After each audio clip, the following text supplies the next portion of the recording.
Right, folks, we've got a late edition of For Fox's Sake. Yesterday I was, well, this is going to completely screw me up really, because I was actually on Jackmate yesterday, and I predicted that Leicester would get beat 2-0. I also went on Leicester Fan TV and also said that we'd get beat 2-0, and I didn't think we'd score. And to be fair, they proved me fucking wrong, didn't they? The lads last night. I honestly thought the Hammers would. I thought they'd have a bit of a run. I thought they'd have a go at Leicester, and I thought they'd pressure them down. But there you go. So I'm just going to go through my notes, folks, and basically Leicester were up for it from the off, weren't they? They were buzzing and shutting them down, and it looked like the Leicester at the beginning of the season, and it was really refreshing to see after the last few games of Burnley and Southampton. And they played well against Villa, but they just didn't fucking carry it through. Chilwell were buzzing. I thought it was good to see him back. Brendan's obviously fucking gave him a bollocking and sorted it out. I don't know what's up with Chowdhury, but to be fair, last night didn't really miss him. There was yeah, that was it. There was one bit where Chilwell won the ball and it broke out to Barnes, and Barnes got a crossover, and Vardy just couldn't get the shot away. It was all like under his feet and just out of his, shooting trigger range. But even so, from then it looked good. I thought Tielemans played quite well. He looked bright from the start. He was passing around, and his normal passing, or the last, well, basically I've been on at Tielemans from like at the beginning of the season. I thought his passing's been fucking atrocious, but last night he really, he upped it. I mean, not every pass went to where he wanted it, and you don't expect that as such, but. No, I thought he played really well. Yeah, in fact, it was Tielemans who passed the ball to Barnes, who then knocked it out to Ricardo, who put the ball in. I can't see why they were banging on about VAR, because Ricardo was there and in front of the ball and all that kind of thing. So, the first half, it was just basically, as I seen it, was that Leicester were just pressuring. I couldn't understand what West Ham were trying to do, because they looked like they got no. A lot of teams have done that against Leicester. It's like they've had no idea, or they've just turned up and just gone through the motions.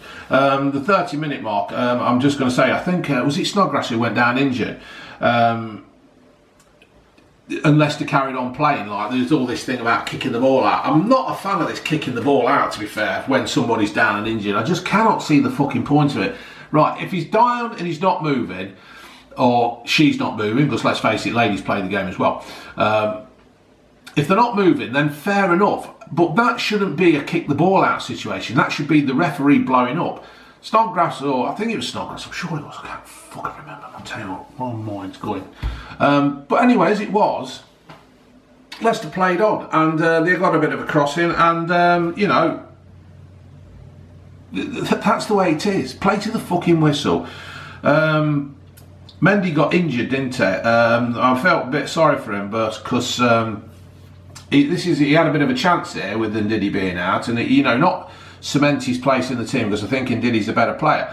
But he had a chance, a bit of a go, a bit of a run to get in that team, then gets fucking injured. But you see, this was another thing here, look, because Mendy got injured, and Leicester kicked the ball out, and then West Ham kicked the ball back to us from the third. I can't fucking work it out. Stop all this fucking sportsman shit and just get on with it. Vardy went off, didn't he? At the end of the first half. It didn't look like a hamstring, because it was holding himself higher up, weren't it? It was more like the top of his ass. So hopefully that's nothing too serious. It's like he's had this bit of a break, and it's like fucking slowed his body down, not slowed his body down or something, but anyway, Vardy were getting stuck in. He was giving it all chasing down, shutting down, typical Vardy thing. The second goal that Leicester got was an absolute corker, because the ball broke through and Soyuncu headed it. He dominated the air last night. He fucking dominated it. I don't know if they got the bloody East Midlands air traffic control, like giving him permission to fly or what, but he was fucking outstanding. It was a hell of a header.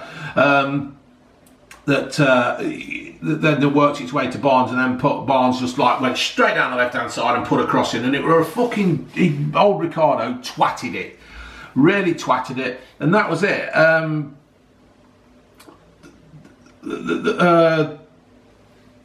Right, hold on, I've lost my fucking notes here. The penalty, weren't it? That was it, the penalty. I'm not sure it was a penalty. Now, West Ham fans will say, yeah, it was, it wasn't that. But I'm not sure, because I just saw it of two blokes coming together, shoulder to shoulder, and the West Ham player actually put his foot kind of thing on and did his foot on his boot. So it's like took him as he went. You know, you can't, if you're putting your foot on somebody's boot, it's that kind of thing. I think it was a bit of a harsh penalty. I think if it wasn't in the penalty box, it wouldn't even be discussed again. But there you go.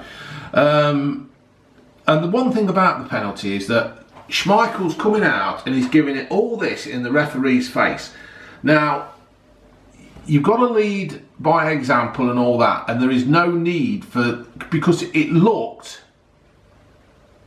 like the days of Manchester United, when Manchester United used to crowd round the referee, right? When things went against Manchester United and all the players used to descend on the referee, and Roy Keane used to be there and giving it all the finger and fucking shouting and spit coming out of the mouth.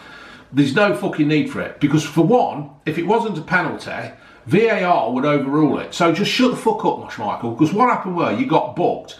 Now, the thing is, if Schmeichel's coming out one day and he's already been booked for gobbing off, and he comes down at the player's feet and then he goes down and he drags the player out and he gets booked for a free kick or a penalty, you're fucked. You're off. And we don't need players like Schmeichel being sat on the fucking bench watching for 3 games because he's got fucking suspended for gobbing off. So pat the fucker in, my old lad. When West Ham did score, I did wonder how Leicester would react, because in the past we've actually fucking gone stupid. We was ahead against Southampton, we were ahead against Burnley, and it all just went sour. And I was a little bit thinking, oh, here we go, let's see how we react. But no, they absolutely reacted perfectly. They got stuck in, they carried on with the game plan, and nothing changed the fact that they'd scored a goal. There was one bit where I can remember where Chilwell, he went straight through the heart of the West Ham. West Ham just opened up like fucking, what was that sea that Moses went through? They were just awful, West Ham. And I'm not saying that to have a go at West Ham fans, because, you know, West Ham have got a better tradition of that, and that is that they were just not very good. It was, you know, and they proved that when they went to London, whatever it is, I can't remember the fucking, God, tell you what, my memory's going fucking awful. But there was one bit, a game where Antonio, he was dancing around in the fucking penalty box and he was trying to flick it, and he looked like he should have been on fucking Strictly Come Dancing. Schmeichel saved that. Ndidi, I thought, gradually got into the game after his little layoff, his little operation, and he was getting match fit and back up to there and starting to rule the roost, and it was quite good to see. Maddison threaded the ball through to Ricardo and put the, yeah, that was a good ball. He went straight through it into Ricardo and he put the ball, and Perez just blasted it wide. It was a good effort. See, Leicester are mixing stuff up. They can actually go attack from all kinds of the park. It's like these couple of defeats they've just had has given them a right good kick up the fucking nuts and woke them up a bit. I don't know if they were lacking in confidence after the Man City and the Liverpool games or what. And I'm not, you know what, right, this is going to sound stupid, but that Carabao Cup, it does seem to knacker teams up after a while, and I don't understand why. I don't know if it's like you've got a cup final coming up, you've got a semi-final and a cup final that could happen in March. You got games in January, February, and you got the finals in March. There was one bit where Barnes, he flicked it to Maddison, who shot from outside the box to make the keeper did a great save. Just like, just see that folks, just put it over. But that Barnes played really, really well. Ricardo down the right hand side to Iheanacho, took the ball. That was the penalty, weren't it? Yeah, he won the ball.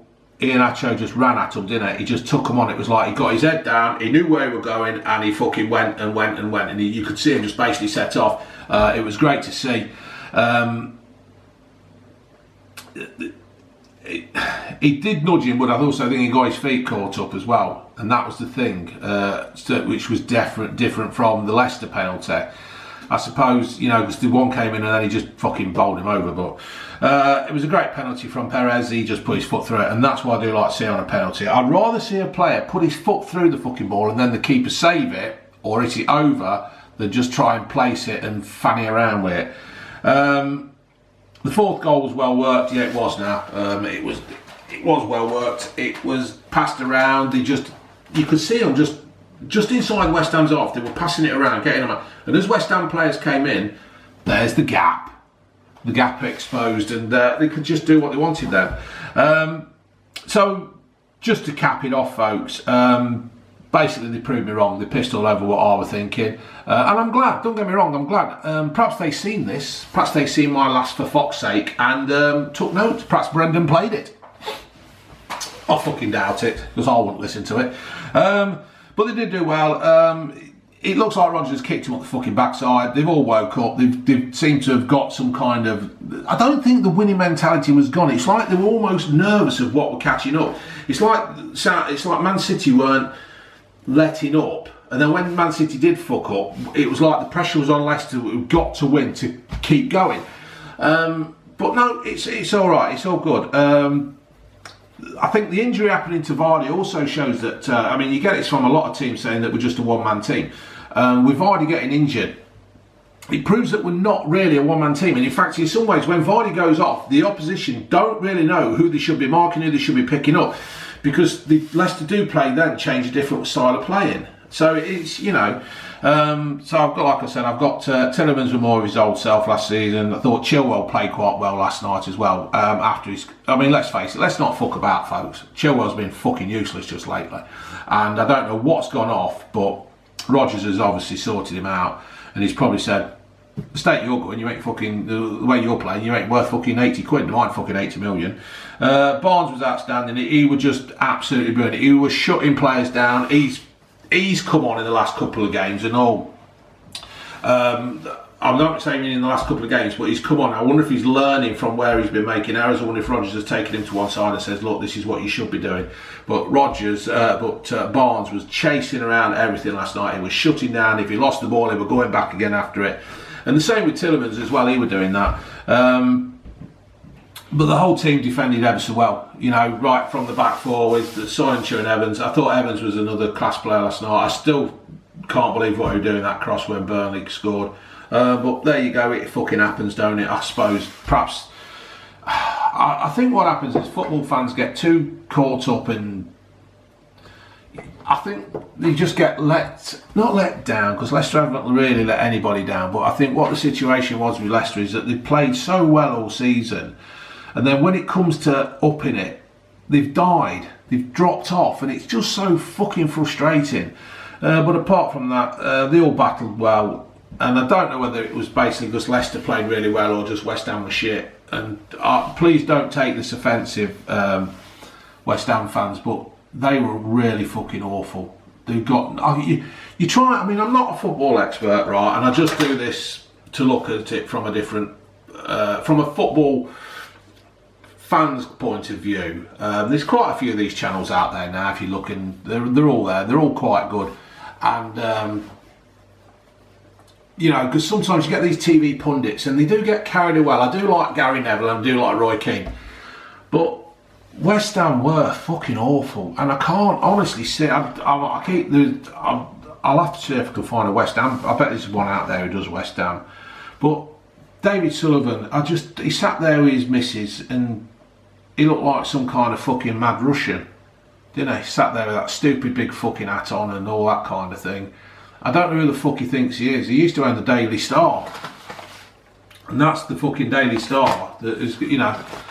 And it's just, I feel sorry for West Ham fans, and I'm not one to issue sympathy out, but when Southampton got beat by Leicester, they basically just like took it on the chin, pulled the socks up and got fucking stuck in.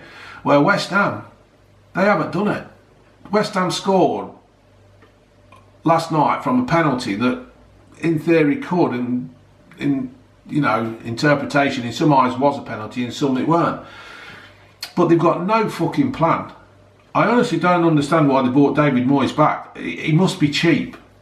He must be fucking cheap. There's got to be other managers out there who would relish the chance of doing something at West Ham.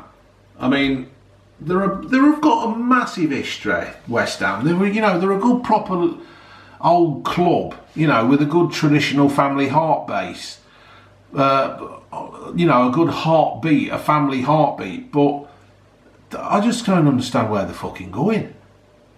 I think really somebody's got to come in and buy West Ham and grab them by the fucking balls and give them a good shake, because I don't think David Sullivan's for it. And if West Ham go down, which is the chance they could, I honestly can't see them coming back up. And to have a club like West Ham in that stadium in the Championship, with all due respect to the Championship as well, is a complete fucking joke. So I hope you Hammers get it sorted, because I don't really want to see West Ham go down. Do you know what I mean, folks? It'd be a fucking travesty. So well done to Leicester. Thank you for proving me wrong and making me look a complete fat bold prick. I really enjoyed that, because I did enjoy it. 3 points is better than what was fucking happening. So well done, Leicester. Laters.